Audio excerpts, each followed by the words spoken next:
Ke sesingenela ihora lokugcina ke njengamanje ohlelweni lwintandokazi Ekhaya Jikelele.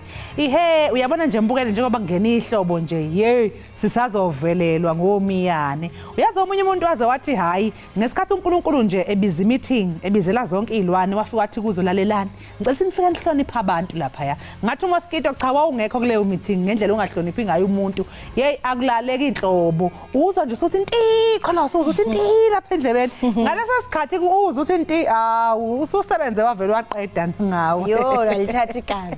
Yeah, manje nawe bakhipha Mosquito. Lutho mntaka baba, lutho nje. Andiyazi noyazi Mosquito mina. Ngoba ngintoni. Futhi usinika amathini uthi ufutha ntoni. Wasijabela kamnandi uMahlathi. Hayi wena. Hey uthe xa yethi ndava ukuthi nkunqu. Dathi aya usozulunge ke wena pha.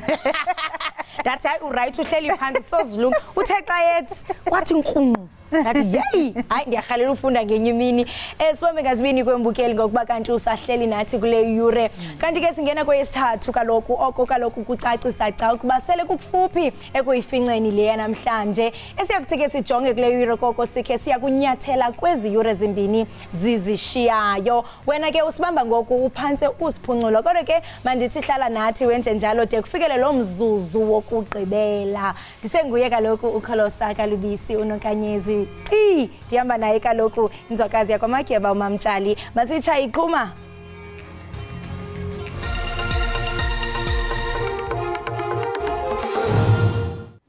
Because we are about African nationalism.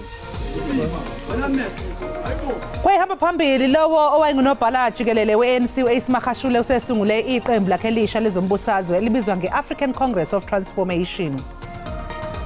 Inhlamvu eyatholakala indawo yesigameko inhlamvu eyayiphuma kulesi sibambu lesi esiphambi kwenkantolo. Ungaphephe uLieutenant Colonel Christian Mangena uthi imbumbulu efunyenwe kwindawo yolwaphulomthetho apho kwadutyulwa khona wayesakuba ngunozinti webafana uSenzo Meyiwa yadutyulwa kumpu ofunyenwe kwikhaya lomnye wabamangalelwa.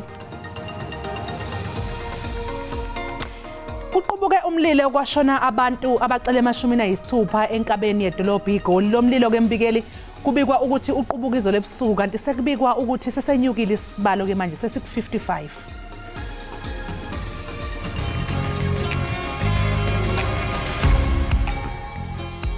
Sanibonani babukeli, I go by the name Kelo. Ngicela ngiqhubeke nibheke Ekhaya Jikelele as they bring you sports, entertainment and news from Monday to Friday.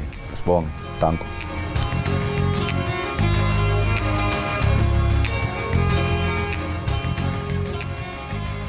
Lawo owayekade engunobhala Jikelele we-ANC uAce owaxoshwa eqenjini umemezele ukubunjwa kweqembu lakhe lezombusazwe elibizwa nge-African Congress of Transformation. Lokhu ke mbukeli kuza emva kokuthi kwehlukana inhloko nesixhanti phakathi kwakhe ne-ANC ngenxa yokungayiphathi kahle kanye nokuyithathela inqumo eqenjini. uMahashule uthi izakhamuzi zalapha eNingizimu Afrika cha sayidinga nje elinye ikhala lezombusazwe. Ngesikhathi uAce ekhonjwe indlela eqenjini elibusayo abaningi babecabanga ukuthi sekushabalele njalo ngekusasa lakhe kwezombusazwe. Kwaziseke ukuhlehla kwenqama akusikhona ukubaleka. uMahashule ke usephinde waba undaba egudwini kulandela ukubunjwa kweqembu lakhe elisha lezombusazwe. So here we are. Here is a new ship of freedom. Please South Africans come along and join us, all those who are weary and politically abused. uMahashule owakuba undunankulu wase-Free State wethule ngokusemthethweni leli qembu eSoweto. Lokhu kwenzeka nje iningi beliqagula ukuthi angase ajoyine elinye iqembu lezombusazwe. We will work with all progressive, not the ANC of certain leaders who are actually captured. We'll work with the ANC which is not captured. And I hope that ANC is coming soon. Yize iningi lamaqabane akhe lingaziwa kepha bakhona banohlonze okubalwa kubo oyinhloko yophiko lwama-Hawks uJenene Beningtlemeza. I was sitting looking after my sheep at home. I saw no. There's a problem in South Africa. How can an old man like President Jacob Zuma going to court, going to prison, to all those things? kulindeleke ukuthi liqembu lisingathe ingqungquthela yalo yokuqoka ubuholi ngomfumfu nalapho kubhekwe ukuthi uMakhashule aqhubeke nokuba ngumongameli we-ACT.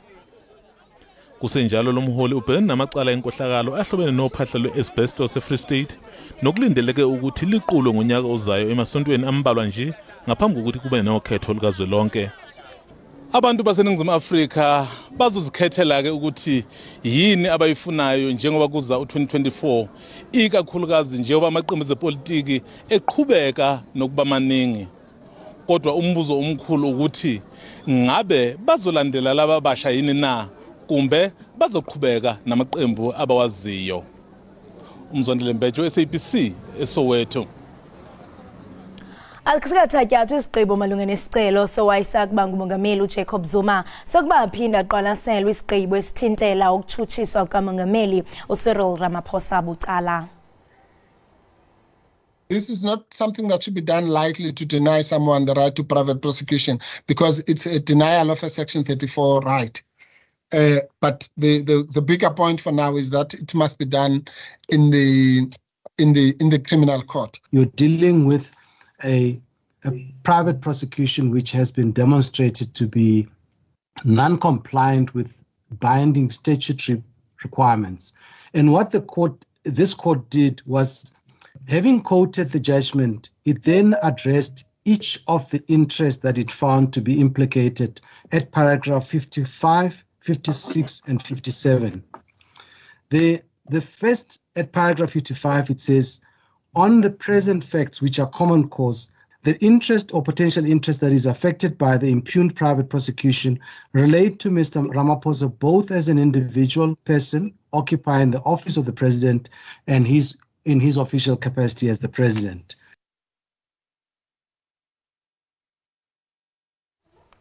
Kulindeleke ukuthi abuyele eboxini uLieutenant Colonel Chris Mangena uma aqhubeka icala lokubulala uSenzomeni wenkantolo enkulu yasePitoli namuhla ekuseni. Ngase ngiya-ke emakhazeni aseGermiston la engaya khona-ke kwakune-postmortem khona-ke yona-ke yenziwa-ke umzimba-ke womuntu wesilisa-ke umuntu omnyama. Umangena utshela inkantolo izolo ukuthi inhlamvu yabulala umeyi wayeqhamuka esibhamini esatholakala kumsolo wesithathu umthobiswa kwaMncube. Abasolwa-ke bahlanu umbukeli ababhekene naleli icala lokubulala umeyi ngo-2014. Usodolophu waseTshwane uSilius Brink uthi imanyano yabasebenzi isamu iza kuba noxanduva lokutshambalalisa isixeko esilikomkhulu ngenxa yoqhankqalazo lwemivuzo oluthe lwajika lwanobundlobongela. Ebethetha noNondaba ePitoli ngoqhankqalazo oluqale kwinyanga ephelileyo ngenxa yesigqibo sesixeko songanyusa imivuzo kulonyaka mali. I-Passenger Rail Agency of South Africa isibike ukuthi bayisishiyagalombili ojantshi olayini bojantshi eWestern Cape asebelungisiwe. IPrasa-ke yethemba ukuthi kusazophinde kulunge abanye futhi ojantshi abahlanu kulesi yasifundazwe kulonyaka.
Manje ke mbukeli sikwamukele ekhaya Jikelele sesingena ke kuleso sigaba osithandayo lapha ohlelweni Ekhaya Jikelele nokuyisigaba ke lapho sisuke sixoxa khona ngama trends indaba ezingondaba mlonyeni sikuphathele nje ke isigaxa after sigaxa ziyakhala mazikhale ziku loudspeaker masijonge ke mbukeli into yobana zeziphi ke eziphala phambili ku x.com kuyaphauleka mbukeli into yokubana i-hashtag yokuqala iyathi into yokubana #phalaphala eyesibini ngu #Senzo Meyiwa trial eyokugqibela ngu DSTV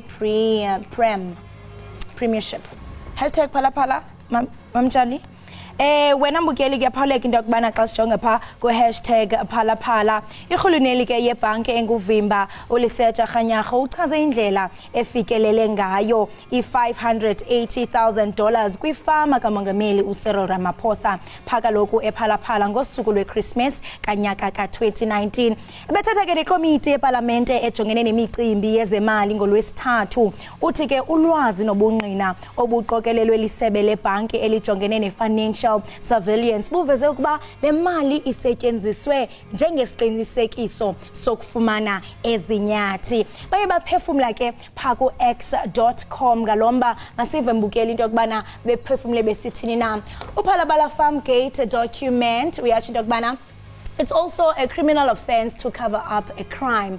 If there is nothing to hide and all is above board, then release the report. It was paid for using state resources and taxpayer funds. Public have every right to access the full report. Phalaphala Farm Gate uyathi into yokubana noko uluntu kuyanyanzeleka into yokubana kwaye lunelungelo lokufumana i-full report ingxelo epheleleyo ngalomba kwaye uyathi into yokubana oku kuye kwasetyenziswa imali yabarhafi uyathi uba eli licala elikhulu elogqumathela obubundlobongela becrime chuncembe sijonge mbukeli into yokubana banye baphefumle besithini na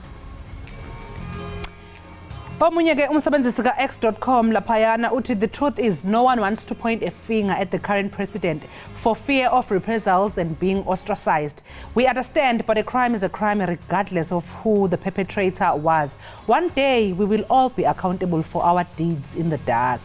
Uthi yena ayakukho kusebumnyameni ongevele noma ngabe umengameli noma ngabe ubani wonke umuntu kufuneka aphendule mangabe khona okungekho emthethweni okuthe kwenzeka ake sizwe ke omunye ukuthi uphefumule wathini i-economic freedom fighters laphayana EFF South Africa umalema uthi we will take the South African Reserve Bank report on Phalaphala dollars to court for judicial review because there is evidently an attempt to cover up the crimes committed in Phalaphala and state institutions are being abused in protection of the outgoing president of South Africa.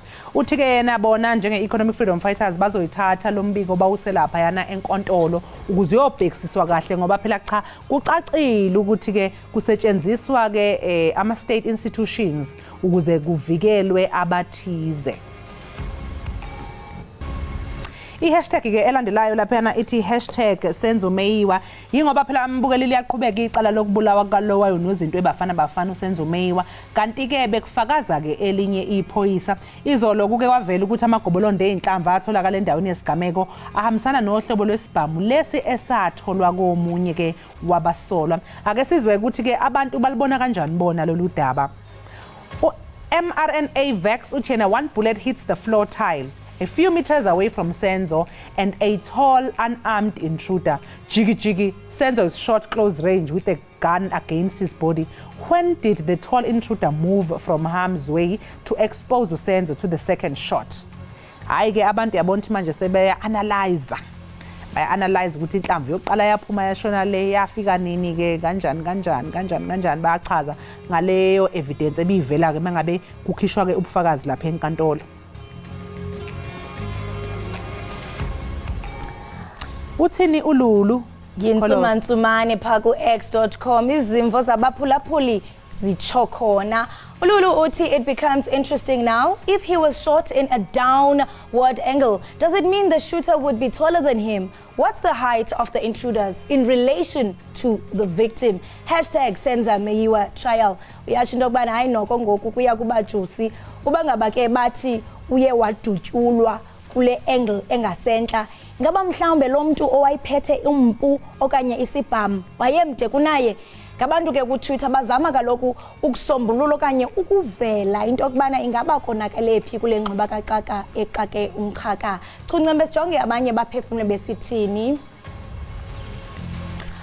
Dr. Glenn yena uthi the gun found in an open seal bag at Cleveland did match the bullet found at the crime scene. This after the very same had been negative in previous tests, but all of a sudden it's now matching. Hey, my daughter. I guess sizwe ukuthi hashtag elandela ithini imbukeli. Ku hashtag DSTV Premiership phela uzokhumbula mbukeli uthi yaqhubeka imidlalo ye DSTV Premiership. Izolo ke iMamelodi Sundowns iguqisa iphulukwane sithi ngamagoli amabili eqandeni. Kanti ke Kaizer Chiefs ngathi impela cha izinto zihambela kahle kulokhu njengoba phela sibe sayibona isiguqisa iStellenbosch ngamagoli amabili amaqandeni. Hayi cha sekuwumdlalo wesibili phela lo osunqotshwe iKaizer Chiefs ku DSTV Premiership. Ake sizweke ukuthi bajabuleni abalandeli beKaizer Chiefs okanye M2 uthi yena it's a good week, well done at Kaizer Chiefs and at Moroka Swallows. Hashtag DSTV Premiership. M2 nje ke ubehalalisela Kaizer Chiefs kanye neMoroka Swallows emidlalweni yabo ebebeyidlala ke ku DSTV Premiership. Asizwe omunye olandelayo. Ncube uyachinda ukubana realistically who has a chance of stealing points from Mamelodi Sundowns in the DSTV Premiership? I say no one. Uphawulile nonathi Khumalo ele emtubatuba uthi kena phambili ezamaqembu amakhulu adlala ku #DSTV Premiership ebedlala amaphakathi neviki awine onke ukubala neLami Sundowns eselwine yonke imidlalo engu6 iqalile isizini njengoba isina 18 points nje hamba yellow train ethuko. Hayi ke siyabonga kakhulu kunathi Khumalo emtubatuba kwaze kwamnandi nje ukufunda iX ebhalwe ngesizulu. Siyayibona ukuthi iphuma lapha kunathi Khumalo olapha ya emtubatuba. Sibonga kakhulu ke babukeli ngezimvo zenu lapha ya ku x.com. Okwamanje ake sisiqunga sayitolo siyabuya kodwa emva komzuzwana.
Sibambe ngazo zozibini kaloku pha kwimozulu imbukeli kuyaphawuleka into okubana pha kwindawo eziphako Gqeberha kompuma koloni ukunyukela ngasentla komntla-ntshona sibonile pha South African Weather Services ekhuphe isilumkiso sokuba ungalindela umlilo wamadlelo bangaba ke mbukeli kwezo ndawo ezikungqongileyo qiniseka into okubana xa ubona nje kuqhuma umlilo okanye ubona umsi qiniseka mbukeli into okubana unxibelelana namagosa kaxakeka sihlabele mkamambukeli novimba wethu kaloku lifikele ngokixesha lesiqendu se-ubusazi na. Kanti ke namhlanje mbukeli sikhumbula inkosazana eyayithandwa kakhulu. Ndithetha ngaye kaloku uPrincess Diana. Rhabula ungafinci. Siphinde ke sikwamukele mbukeli ekhaya Jikelele. Umndeni wakwaMuloyi eMfulo eSoweto ngesonto ulale inhliziyo zawo zibhlungu zintsontsotha ngemva kwesigameko sokwedlula emhlabeni komfana wabo oneminyaka eyishumi ubudala uThepho. uThepho ke mbukeli ushone ngesikhathi yena enomngani wakhe bedlala ibhola elivelela ahamba layongena emanzini abude buduze kwalapha bebedlala khona. Umfanyana ke uthe uyalanda ke ibhola wavele washona phansi wagwinywa amanzi. Kwasekuhlaluka ke ukuthi ke cha lawa bekungona nje amanzi kuphela kodwa kunomgodi oshonayo. Umngani ke walomfanyana oneminyaka eyishumi ubudala uzamile ukumdonsa umngani wakhe kodwa hawu kwanhla ngazimuka nomoya. Umphakathi nawo uzamile futhi nokufaka isandla kodwa kwase kusho ukuthi nje ke umgodi lo waya ushona kakhulu. Manje ke lomndeni ufuna ukwazi ukuthi kungani ubungavalwa lomgodi nanokuthi yini ngempela ingaqedwa lemgodi osekubikwe ngayo ikhawe eziningi kangaka. Mbukeli ke lapha ohlelweni njengoba wazi ukuthi sinesigatshana ke sohlelo lwethu esisibiza ngokuthi ngukhala ekhaya nalapho sisuke khona sizama ke ukuxazulula inkinga noma ingqinamba ezikhungethe umphakathi. Sivamise ke ukubiza labo abasemandleni ukuze bazoselekelela. Ocingweni sinelungu lomndeni ke womfana uHomotso Muloyi kanti ke silindele nokhulumela ke abezimo eziphuthuma egoli uRobert Mulawuzi ukuthi naye kahlanganyele kanye nathi ukusuka manje. Mbukeli ke khumbula ke ukuthi lenkulumo ibucayi futhi nje ke siyabexwayisa laba abanenhliziyo ezisheshe zizelwe ukuthi lengxoxo ingabaphazamise emoyeni ikakhulukazi phela labo ke abasondelene nodaba esixoxa ngalo lapha. Homotso asikubingelele sikwamukele ekhaya Jikelele. Asiqale nje sedlulise inkosi yami amazwi enduduzo kuwe kanye nasemndenini. Akusilandise nje ngokuthi kwenzekeni ngesonto ntambama. Sanibonani. Igama lami nguHomotso kaMloyi. Antuwengani. Ngesonto sisemasekhaya abantwana bebeyodlala ekuseni ngabo10. Bebeyodlala badlala ibhola ngathi laphuma emgwaqweni lawela ngasenhlabathini. Melishona ngasenhlabathini kanti khona lapho bokuloku kunomgodi lokuvula isikhathi eside kakhulu. Yathemba mebusune waniye lomgodi lokuvuliwe ngoba besinobuza ugandaganda iphinde ithule iphinde ibuye futhi. Kodwa kuloko bisivamise ukuthula kakhulu ngiyathemba bethule kuba na 3 months bekungasenamuntu yenza next khona lapha ya. Ibhola labo lagijima ke la yongena lapho kulawo manje. Bekunganabantu abadala ngalapho bedlalela nje abantwana. Mabagijima bayolanda ibhola. Owethu ke kube uyena ofarayo ukuthi uzohamba angene emanzini athathe ibhola ngoba idamu lakho umbhekile alibonakalisa ukuthi liyatshopela ke laphakathi. Ukuthi njengengane bayitshela ukuthi bazokhona ukuthi nje bangene bathathe ibhola bephume. Kanti uthe mengena angakafiki la kulelo bhola lelo. Wangena watshopela. Lo omunye behamba naye beyolanda ibhola. Mesichazela uthi uzamile ukuthi ngamandla akhe wonke ekhumule ibruko ngokusheshsha. Emphosele umlenzo owodwa yena engephezulu ukuthi akabambelele umlenzo webruko elilodwa ukuthi azokhona ukuthi amdonse. Kanti ke kwakhonakala ukuthi ke uSimphiwe akakhonanga uBoy ukuthi ebambelele ukulona lelo bruko lomngani wakhe. Umngani wakhe ngathi ke wami isikhathanyana ezitshela mebe ukuthi uzophuma. Mayibona ukuthi hayi umngani nang akasaphumi kulephi iphume egijima. Megijima kanti kunabafana bebemile estradini. Ayobatshela ukuthi bo baba umngani wami belanda ibhola akasaphumi lapha edamini. uHomotso bakithi angeke sesipheze kulokhu nje sithi nje bakithi duduzekani lubhlungu kakhulu udaba lomfana omncanyana osetshopela emgodini bakithi waze washona. Mhlawumbe ubona ukuthi ukhona yini ubudedengo benzekile sengisho ke obuvele emkhandlwini noma ezisebenzini zomkhandlu waseGoli ngoba nguzwile ubala ukuthi for 3 months bekungasenziwa lutho kuleya mgodi kanti ngaphambilini kwakukhona izimpawu ezikhombisa ukuthi kukhona abakwenzayo ngawo.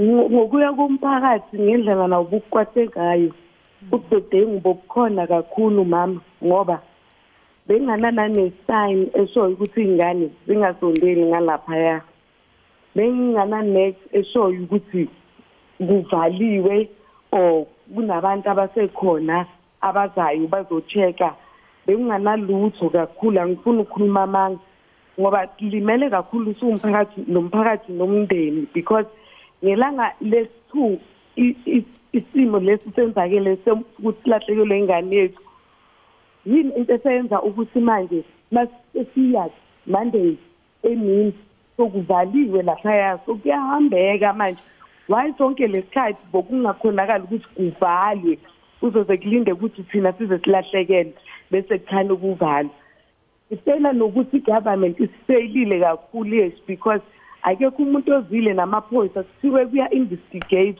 akekho umuntu ongenile wazemndenini wazobika ukuthi ningaboni ukuthi sokuvaliwe lapha yana nithi kwenze njani ngendawo ngoba indaba yesintu singabantu besintu thina kumele siyosebenza sosebenza kanjani manje ngoba sokuvaliwe akusabonakali ukuthi idamu belikuphi. Manje Khumutso ngiyeza ukuthi nike naxhumana nawe kodwa umkhandlo waseGoli ingabe bathini nina ke kuyini mabe ngabe bekhuluma nani nangokunilekelela ngokusilekelela khona angifuni ukukhuluma amanga bazamile ukuphakamisa izandla inyawo ngoba bebeyidonsa kodwa umphakathi kulokubuza ukuthi kwenzakalani nathi njengomndeni singakhululekanga ngoba ingane ibisesathiwe isiwe emakhazeni kahulumeni siwarida ukuthi kuzokuba ulwesibili akunamuntu ovelayo akunamuntu oshoyo ukuthi sizokhona ukunibambisa la nala ngokuthi sincede ukuthi ingane ibekwe ngokuthula kulapho sesigcina nathi sesithi ngoba sivelelwe into kanje sisehlisa amaphaphu ithi sikhulume kulapho sebebona umphakathi ukuthi usukwatile ngoba usifuna ukusebenzisa i-violence ukuthi safuna ukuchisa abazale itrust sithi hayi sizokhuluma nabo sizozama ukuthi sibathole sibabuze ukuthi bona ngoba kunje bayimisele ukwenzani ngoba bathulile kulapho abazameke ukuthi sebesebenzisana nathi sebephakamisa inyawo. Siyabonga nje Khumutso nokuzwa ukuthi yize noma nisemanzini kodwa benisakwazi ukuthi nicabange kahle ukuthi nicebise phela umphakathi ukuthi ungathathi umthetho ezandleni zawo ubusushise nezitalado ngoba lokho vele bengekuze kusize. Siyabonga futhi nokuthi nabo ke bakwazile ukuthi ke bazame ke ukukhulumisana kanye nani. Manje Khumutso nifihla nini ke kanti futhi nisaxhumana yini ke mhlawumbe nezinhlaka ezahlukahlukene ezithintekayo ezifaka phakathi neRand Water? Sisebenzisana nabantu be-Rand Water nabantu laba bebephethe i-contract ama-contract guys ngoba sigcine siphusha ukuthi senzele ukuthi ingane ibekwe isikhathi siyahamba kodwa sigcine siphumelela ukuthi lokho sihlanganisa lokho esikutholayo ukuthi ingane namhlanje khona ukuthi yenzele i-memorial service esikolweni ngoba nezinye ingane befunda nazo bukeya njengengane beke waziwa kakhulu esikolweni benza yonke izinto aparticipate nasesikolweni abomembe besho ukuthi ingane ziyakhala azikhona ukufunda zilahlekelwe so bacela nabo ukuthi bacela ukuthi kenziwe i-memorial service namhlanje esikolweni ngo-12 then izoyenziwe esikolweni eGugu Primary School ngo-12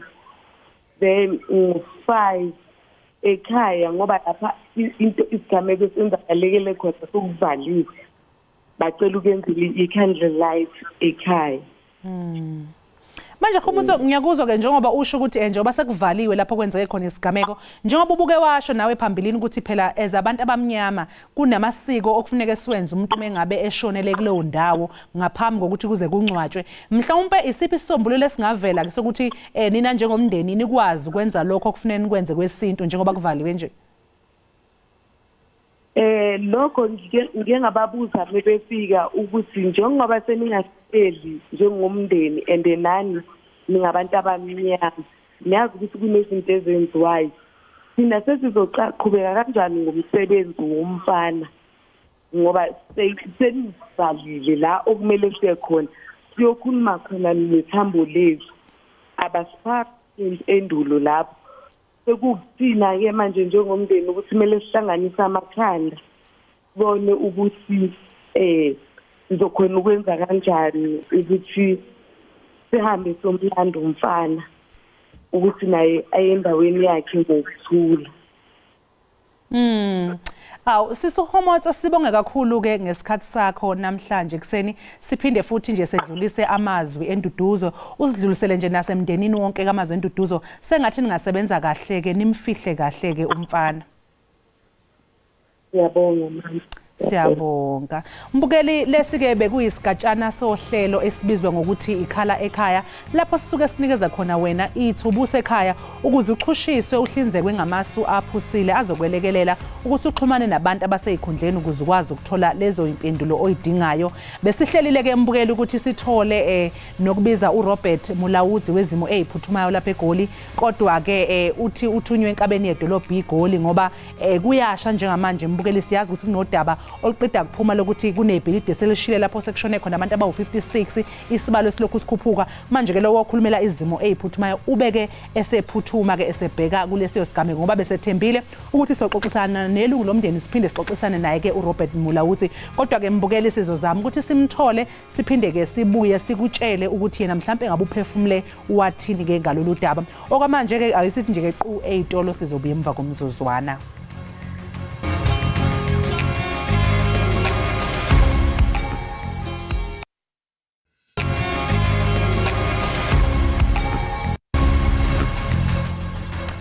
Mbukele sikwamukele futhi lapha ekhaya Jikelele usahlezi nathi. Mbukele njengoba besibikile ukuthi sekuqubuka isigameko sokusha kwezakhiwo eGoli futhi bangaphezulu kwama-60 abantu okubikwa ukuthi ke sebeshonile. Ukuthola kabanzi ke ngalokhu njengamanje mbukeli soke siphonse nje intambo lapha ya okwenzeke khona isigameko ngoba siyazi ukuthi khona intatheli yethu nozintombi Mia elapha ya inkanise khona ezama ukukhuluma nezisulu ithola ukuthi kwenzakaleni.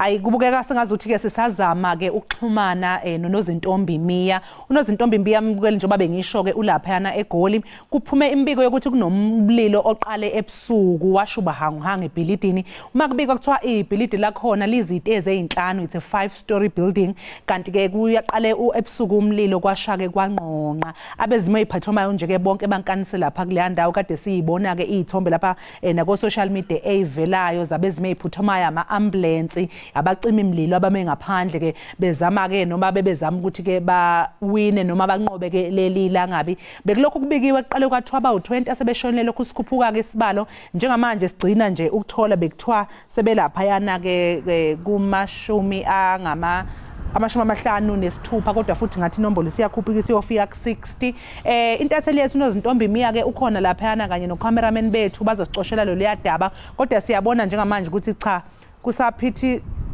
kusaphithizela nampa abezimo eziphuthumayo bakwa emergency services akhona ke ngisho namaphoyisa mhlawumbe ke sizama ukuthola nozintombi manje ngabe uzosizwa nozintombi sikubingelele ekhaya Jikelele siyabona lapho isiphithiphithi engabe yini imbangela yalomlilo kwenzekalani njengamanje.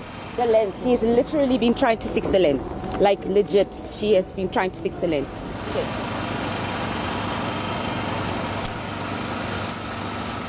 Hayi unozintombi ngathi asikwazi ukuxhumana siyabona impela ukuthi lapha yana kumatasa kusho ukuthi basazama nje ukuxhumana ukuze sizokwazi ukuthi sizwane nawa ama-fire trucks lapha yana nanka amaphoyisa kanti zikhona ke nezisulu uyabona ukuthi kusho ukuthi ngabantu abahlalayo kulo leli bhilidi asebephumele ngaphandle kuyashaqisa ngoba phela manje uma kuthiwa isibalo sesilokhu sikhuphukile besithi 56 siyakhuphuka ngoba balokhu nje behamba ifloor nefloor njengoba sibona ukuthi izitezi zaleli bhilidi zinhlanu kuyi5-story building. Nozintombi Mia sethembe sesiyakwazi ukuxhumana nawe manje besacela nje usitshele ngesimo lapho siyabona ukuthi isiphithiphithi ibhilidi lishile kanti siyenyuka nesibalo sabantu okuthiwa bashonile ngabe siphumile yini imbangela yalomlilo nanokuthi kwenzekalani njengamanje. Thank you so much, Ekhaya. And I'm going to actually stand out of shot right now so that you can actually see what is happening right now. Just to give you the latest information of what it is that is happening. We do know that the death toll is rising. The latest information, and this was about a 10-minute update ago, about 10 minutes ago, the latest information is that 63 people have died and 43 people, more than 43 people have been injured. We do know that officials are here, emergency services are here, we know that the firefighters are here, the South African police as well as Gift of the Givers.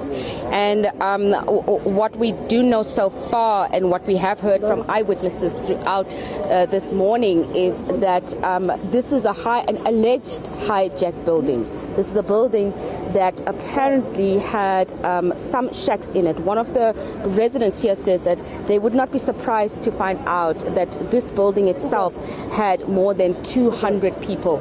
We have been seeing throughout the course of this morning the emergency services and firefighters removing the bodies of the people that they have found. It's unclear whether those are the bodies of the people who have died or the bodies of all the people who have been injured that they are assisting. One of the ladies that we spoke to a little bit earlier said she was looking for her daughter who had been living here for the past year. And she's worried that her daughter was on drugs and had been running away from her, and she just wants to know answers. She wants to know where her daughter is. She wants to find answers about what is going on with her daughter. We just spoke to a lady now who said that she had been staying here, but she heard in the early, she smelt the smoke in the early hours of this morning, and she grabbed a child that was with her that she was taking care of and ran out as soon as she could. She says she's lost everything and she's absolutely devastated. We do know that authorities and officials are taking stock of the situation. Information is coming in slowly as emergency workers continue with their work, continue with the retrieval process. It is a grisly situation that we are seeing here on the ground. We are seeing dead bodies littered on the ground. It is alleged that this building itself is a hijacked building, and what community members are calling for, they're calling for answers from officials, to find out from officials why it is that this building has been hijacked and what the situation on the ground is. Studio. Nozintombi mhlawumbe senitholile yini mhlawumbe ukuthi umlilo uqalwe yini mhlawumbe, what was the cause of the fire?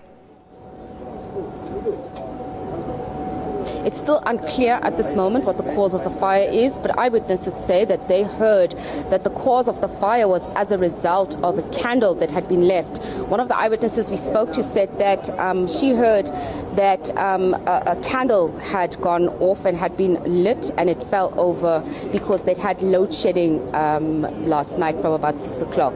And that is what eyewitnesses are saying. We are still waiting for official word. We will be speaking to officials and authorities as soon as we can get word from them to find out exactly what the cause of the fire was. Sibonga kakhulu ke Nozintombi Miya ngesikhathi sakho nje kanye nokusazisa ukuthi kwenzekeni ke lapho. Sibonge nje futhi sethembe nokuthi njengokuhamba kosuku nizolokhu nibuye nje kithi nisazisa ngosekuhlalukile njengoba nikhona lapho kuleyo ndawo.